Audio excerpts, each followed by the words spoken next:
Bonjour, dans cette vidéo, nous allons parler de l'anatomie clinique de la cavité nasale en nous concentrant sur les sinus. Commençons par réaliser une coupe transversale ou sagittale du nez afin d'observer la structure générale et de réviser l'anatomie. Voici la cavité nasale. La cavité nasale est délimitée en bas par le palais, qui se compose d'un palais osseux dur à l'avant et en haut et à l'arrière du voile du palais qui ne contient pas d'os. Bien sûr, vous avez ici la cavité buccale et ici la langue. L'épiglotte est la porte d'entrée de la trachée, qui relie aux poumons. L'œsophage est la voie vers l'estomac. L'épiglotte se ferme lorsque nous avalons. La gorge, que l'on peut appeler le pharynx, peut être divisée en trois parties. Tout en haut se trouve le nasopharynx, qui est aligné avec la cavité nasale. Le milieu est l'oropharynx, qui est aligné avec la cavité buccale. Et en bas, il y a le laryngopharynx, où se trouve essentiellement le larynx. Votre cerveau se trouve dans cette cavité ici en haut, entourée d'os.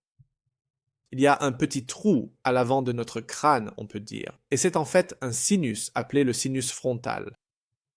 À la partie postéro-supérieure de la cavité nasale se trouve un autre sinus appelé le sinus sphénoïdal. Bien sûr, nous avons en réalité plus de sinus que cela, mais il est bon de connaître ces deux-là pour l'instant.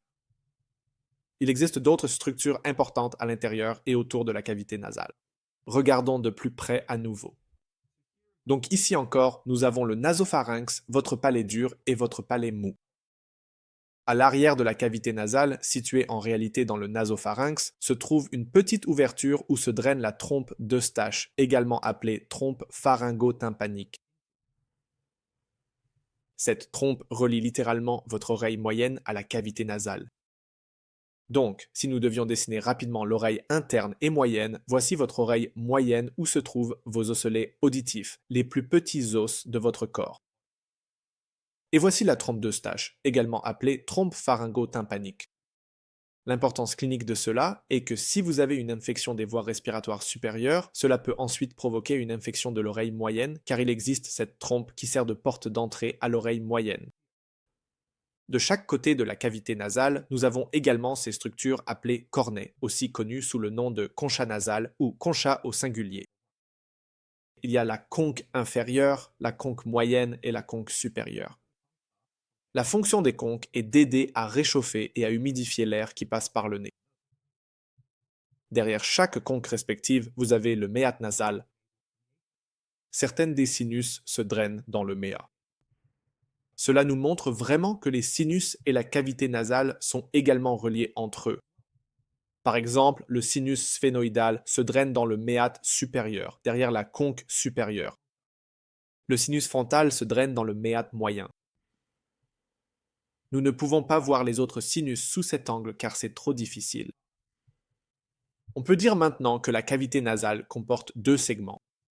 Elle possède un segment respiratoire qui permet à l'air d'entrer pour l'oxygène et aussi de sortir pour le dioxyde de carbone. Et la cavité nasale possède également un segment olfactif qui est la zone permettant essentiellement l'odorat. Le segment olfactif est tapissé d'un type cellulaire spécialisé d'épithélium cylindrique pseudostratifié et ces cellules contiennent des récepteurs pour l'odorat. Ce segment se situe dans et sous la muqueuse du toit de chaque cavité nasale. Ces récepteurs forment le nerf olfactif, qui est le premier nerf crânien, et celui-ci sera transmis au cerveau où l'odeur est perçue. Enfin, il est important de mentionner la poche ici, qui est la selle turcique, ce qui se traduit par le siège turc ou la selle turque. Et il s'agit essentiellement de la fosse hypophysaire avec la glande pituitaire. Qui s'y trouve? Bien sûr, la glande ne repose pas réellement dessus, mais elle est plutôt protégée ou enfermée par celle-ci. La rhinite, également connue sous le nom de coryza, est une irritation et une inflammation des muqueuses du nez. Parce que le nez et les sinus sont reliés. Comme nous l'avons appris, la rhinite peut entraîner une sinusite, qui est une inflammation des sinus. Récapitulons encore une fois l'anatomie. Voici le cornet supérieur, le cornet moyen et le cornet inférieur. Et derrière chaque cornet, vous avez le méate. Donc ici, vous avez le méa supérieur, le méa moyen et le méa inférieur. Voici votre sinus sphénoïdal et votre sinus frontal. Voici votre nasopharynx et rappelez-vous, la trompe pharyngotympanique se draine ici depuis l'oreille moyenne. Ceci est un angle pour regarder à l'intérieur de la cavité nasale, mais coupons maintenant une section coronale et regardons la cavité nasale et les sinus de face. Pour nous orienter, ici se trouve l'orbite où repose le globe oculaire, et ici, ce sont nos dents. Voici votre cornée supérieure, derrière lui se trouve le méate supérieur. Voici votre cornée moyen, derrière lui se trouve le méa moyen. Cornée inférieure, derrière lui se trouve le méa inférieur. Sous l'orbite et latéralement à la cavité nasale se trouvent vos sinus maxillaires. Le sinus maxillaire, comme le sinus frontal, se draine dans le méa moyen. Voici vos sinus frontaux qui, comme nous l'avons mentionné plus tôt, sont situés essentiellement au-dessus de l'orbite et ils se drainent également dans le méa moyen. Le sinus ethmoïdal est le quatrième sinus dont nous allons parler et il se situe en médial de l'orbite.